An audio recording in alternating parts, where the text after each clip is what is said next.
Welcome in the arena. My name's Allyson Klein. Today, I am so happy to be joined by Patrick Bliemer, Global Sales Manager at RackRenew. Welcome, Patrick. How are you doing? Thank you, Allyson. I'm good. How are you? I'm delightful and very happy to be here today. RackRenew is one of my favorite stories in the industry, so we get to explore it a little bit on today's podcast. But why don't you just start? This is the first time having you on the show. Tell us a little bit about you, and for those guests or listeners who haven't heard about RackRenew, why don't you go ahead and introduce the company? Yeah, sure. So, first introducing myself then, Patrick Bliemer. I'm a 30-year veteran within the high-tech industry. I spent a lot of my career working for one of the largest semiconductor companies, but I also actually have worked at a deep tech startup, so pretty much, anything in between. But always in sales and management positions related to either data center or PC market. When explaining RackRenew, I always start off with the parent company, with Sims Lifecycle Services. We are a subsidiary of them because that's a company, it's a global company, well known for decommissioning and reverse logistics from hyperscale customers.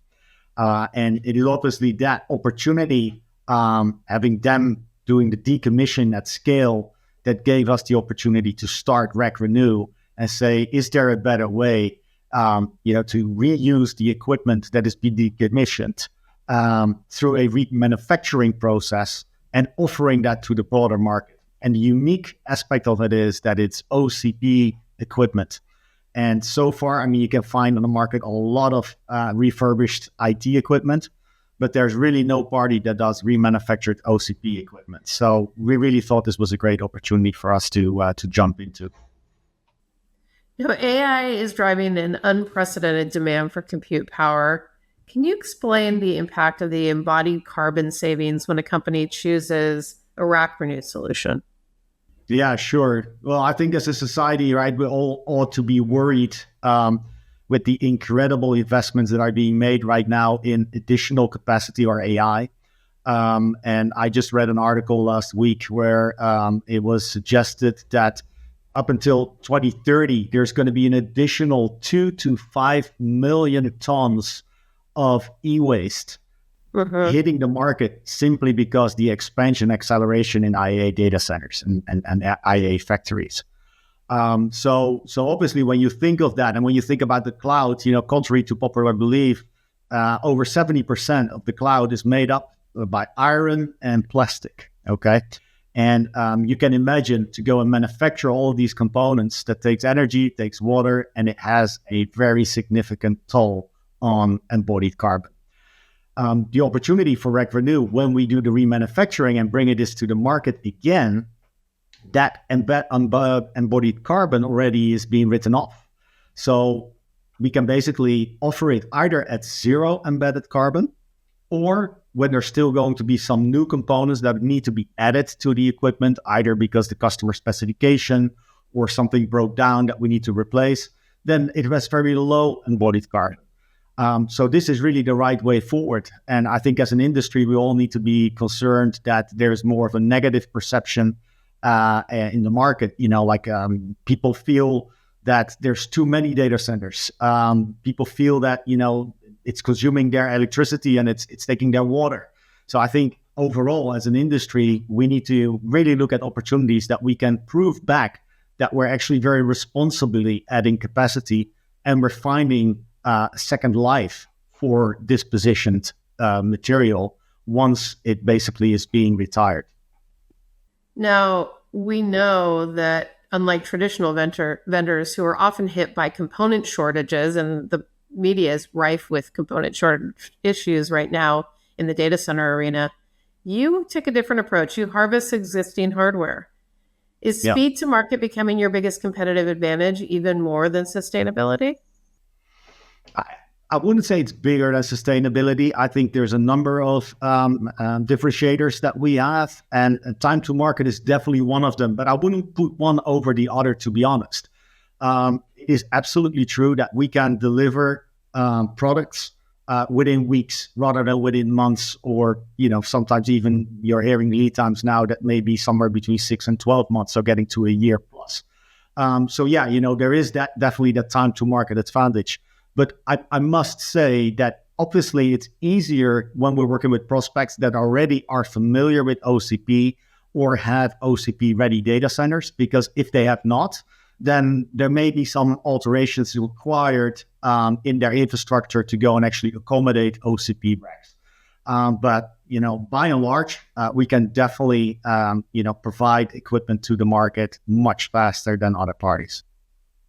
Now, I know that this takes some work to get this hardware ready for enterprise deployment. And I guess one question that I have for you is, you recently discussed a collaboration with AMI. How has that been instrumental in liberating this hardware from proprietary configurations found in large-scale hyperscaler data centers and making it enterprise ready? Yeah. I think the challenge for us was that getting that hardware remanufactured, that took a bit of work in terms of processes, but we got that done. But just the hardware alone isn't sufficient, because there's this element of all of these components. They have a BMC chip based on OpenBMC, and you need that for system management. And when we do the decommissioning from the large hyperscalers, even it starts with OpenBMC that they use. They have added additional features and code into that chip, which makes it more proprietary. And they do not want that chip then to become available again for second use. So what SIMS does is actually we grind up the BMC chips entirely. It goes to dust, literally dust.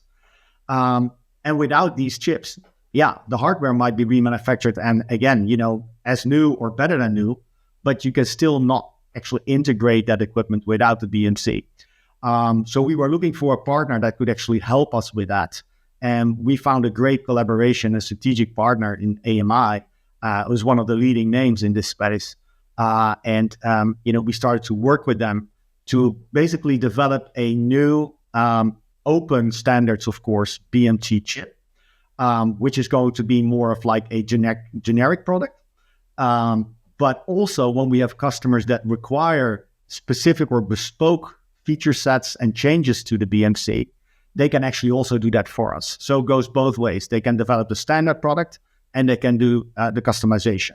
And that capability is absolutely what we needed to kind of like complete the remanufacturing loop from hardware and software to go and bring it to the market. Now, security is often the biggest concern with refurbished hardware, and that's understandable. How do secure boot technologies integrate into your manufacturing process to guarantee a trusted foundation for customers? Yeah, good one. That's all related again to the firmware, and for many companies, I would say, of course, for all companies, security is the number one concern. So this also is something that we had to go work with a partner like AMI. But at the same time, you need to also work with the OEM vendors, the original equipment manufacturers. And we do not have all those relationships, but AMI does. So it is a combination in working with AMI and the OEM equipment manufacturers to go and get to the updates required in the firmware to make them again up to date for today's use. And you can see that, depending on how old the equipment is that gets dispositioned, some of it actually may be already beyond an end of life or end of service kind of like cycle.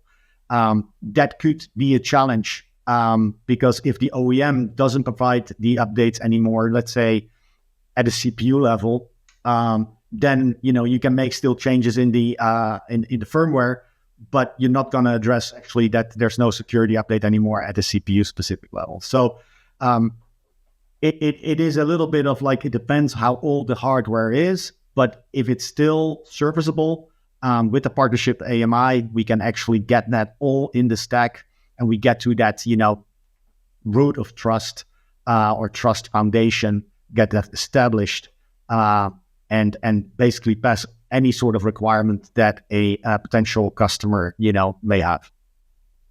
Now, in 2026, why is having a transparent, open source aligned firmware stack no longer just a nice to have, but a critical requirement for a scalable data center? Yeah.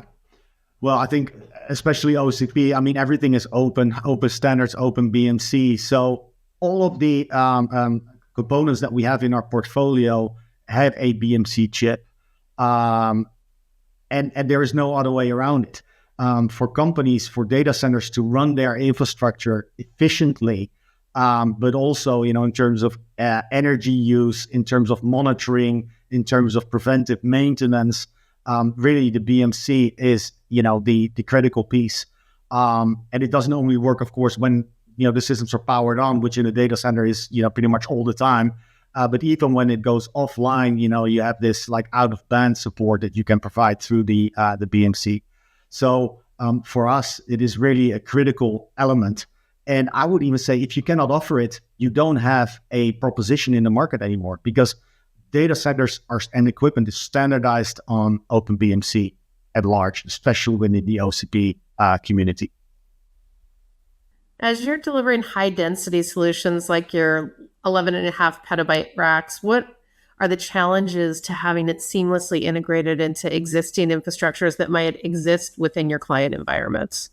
Yeah, I start smiling because it's a bit of a cheap shot, but I think the biggest challenge right now is actually, sourcing the media, at affordable prices, because, we can happily sell the hardware, but finding the drives, at a reasonable cost these days to go and get to 11.5 petabytes of storage is more of a challenge.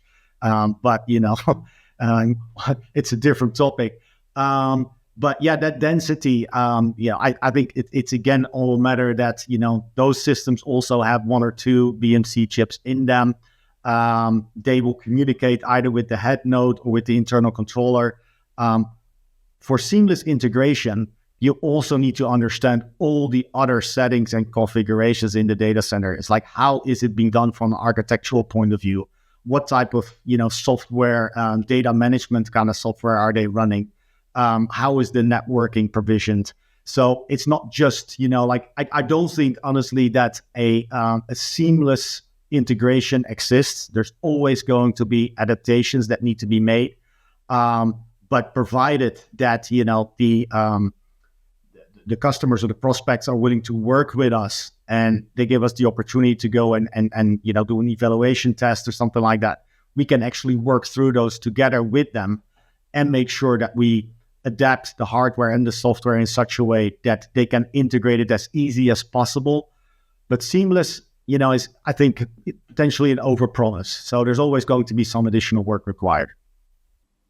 Now, I know that you've had a front seat experience on deploying standardized Open BMC across these massive racks.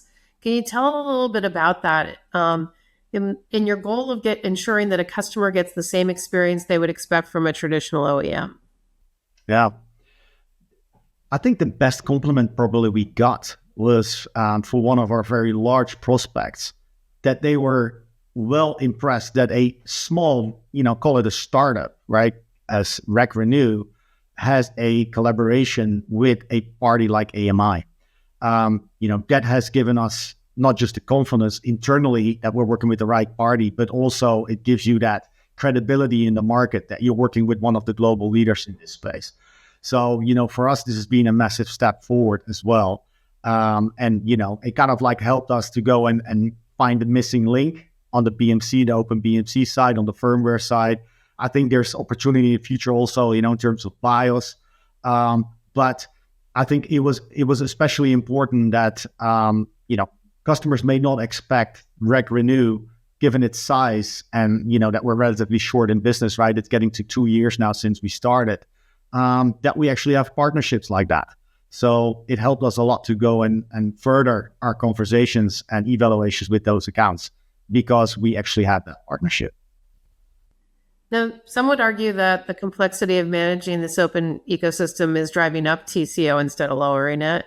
What's your response to that? I think it's a moment in time. Over the long run, open standards will always drive faster innovation and will always lead to lower cost. But if you start to go and look within that window, you may find, that there are certain hurdles that need to be cleared, that there are certain, technological challenges, that need to be addressed, or dependencies that need to be addressed. before you get to where you want to get to. But I still firmly believe that this is the right path. And, we can already see, like also with the OCP community, there's so much collaboration, there's so much contribution, to this, that, ultimately it's not going to go and lead to a higher TCO. I'm convinced about that. But, we need a bit of time to clear all the hurdles. Sustainability isn't about reusing hardware. It's about efficient operation. How do the optimizations at the firmware level help RackRenew hardware meet the strict energy efficiency targets required by modern European or even global data centers? Yeah. Yeah. The firmware is kind of the brains of the system. And, what the capabilities that provide, of course, in terms of workload management, load balancing, real-time energy adaptation, all these things that basically the firmware enables, they help to make the system as efficient as possible. So, also from a compliance point of view, the firmware can actually do the audits and produce, all the data that is required to see that, all those items are being checked off in line with whatever policy or requirement, has been stipulated. So we believe that, again, the firmware is key. And having open firmware on our devices is basically going to go enable us to go and get not just in the small customers, but also into the larger cloud service providers and data center customers, for example. Patrick, one of the things I wanted to ask you about, the circular economy advantages of remanufactured hardware are in question, but the hyperscale hardware that's coming out of coming through decommission and into a RackRenew opportunity is already 1 or 2 generations behind in terms of power efficiency per watt. How is that impacting sustainability, and how do you work with customers to understand that broader landscape? Yeah, no, and it's true, and some even is N-3, so 3 generations behind.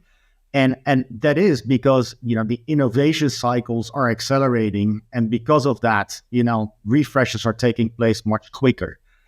So the effective use of equipment when it's leading edge gets shorter. So larger volumes need to get decommissioned faster. So, that is all true. We also say, ask yourself the question, what workloads do you have that really require leading edge? And of course, we all know that when it comes to IA, agentic IA, other, you need to be on leading edge. But there's more traditional workloads still running within the same organizations, within the same data centers that do not need to run on the latest and greatest. And that's, I think, where the sweet spot is for RackRenew.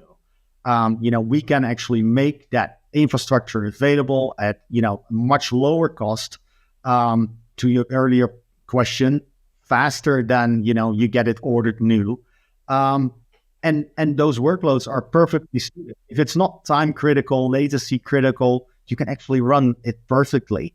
And we have great examples in the space of virtual private servers, Kubernetes, email servers. There's a lot of use cases still that do not need to go on very expensive, cutting edge technology. And that's where we're shooting for. And if everybody would ask that question and comes up with maybe, 2 or 3 workloads in their company that could be subject to remanufactured hardware, we love to take that challenge on and go into an evaluation, to go and see if, okay, let's go and try that out and see if we can make that work. And so far, we've been pretty successful. Now, as we look ahead, you talk about a circular cloud. What is your vision for the next 3 to 5 years and how that's going to be playing out? Yeah, well, so as I said before, the sheer volume of equipment that will get decommissioned over the next couple of years is going to be huge. So, we are, of course, very privileged the fact that since Lifecycle Services is such a, established name in hyperscale decommissioning. So they will play a big role to go and do that as responsible as possible. And it will provide us with more and more opportunity to keep adding new newer generations of equipment to our portfolio and also move up in terms of capability. So we now, we offer compute nodes, compute servers. We have storage solutions now as well added. And we're looking to go and introduce AI GPU servers, in the foreseeable future as well. And we're going to be able to continue to go and add to that portfolio because we know more and more equipment is going to be dispositioned. And it would be a crime, honestly, to see that go to the waste pile, so to say, as there's still much life left, in that equipment. Patrick, it's been wonderful talking to you. You provided some great insight, not just in what RackRenew is delivering to the market, but how certain things like firmware are unlocking the potential for remanufactured hardware. Fantastic insights today. Thank you so much for being on the program. Where can folks reach out to you and the team to learn more about RackRenew solutions and how you're engaging the market? Well, so obviously we're going to be at the OCP Regional Summit in Barcelona. We have a stand there together with our friends from Sims Lifecycle Services, Bravo 43. So you can find me there and some of my colleagues to talk about RackRenew, but equally also people from Sims if you want to talk about decommissioning or reverse logistics. Our website, www.rackrenew.com, obviously, and we have a LinkedIn page too. All right. Well, thank you so much for being on the program with us today. It's been a real pleasure. All right. Thanks, Allyson.